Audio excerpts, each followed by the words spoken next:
ఎన్నిసార్లు చెప్పాలా నీకు రూమ్ నీట్గా ఉంచమని? మరి ఎందుకే ఇప్పుడు ఈ స్వచ్ఛ భారత్ ప్రోగ్రాము? అభి వస్తున్నాడు. అంటే ప్రపోజ్ చేసేసావా? తనే ప్రపోజ్ చేశాడే. నా మనసులో మాట నీకు చెప్పగానే నువ్వు యాక్సెప్ట్ చేసావు చూడు. The best moment in my life. ఆహా ఆహా. ఐఎమ్ వెరీ లక్కీ నన్ను ఇంత బాగా అర్థం చేసుకున్న అమ్మాయి దొరికినందుకు. కొంపతీసి నన్ను వేరే ఫ్లాట్కి షిఫ్ట్ చేసే ప్లాన్లో లేవు కదా? మనం ఎప్పటికీ ఇలానే ఫ్రెండ్స్లా ఉంటాం, ఇదే ఫ్లాట్లో ఉంటాం, ఓకేనా? ఏం చేస్తున్నారండి? నువ్వు నాతో ఉంటే తప్పేంటి? ఈ ఛాన్స్ మాత్రం వదులుకోవద్దు.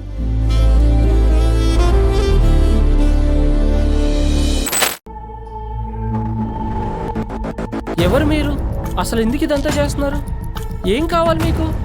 ఇప్పుడు ఏం చేస్తావు? తేజుకి మన గురించి తెలిసిపోతే? తెలియదేమో. తేజు కోసం ఏమైనా చేస్తారు. వాడు మళ్ళీ కాల్ చేస్తాడు. ఇంకా నా వల్ల కాదు. డిపార్ట్మెంట్లో నాకు తెలిసినోడు ఒకడు ఉన్నాడు. వాడితో మాట్లాడి ముందు ఆ బ్లాక్ మెయిలర్ గురించి తెలుసుకున్నాను.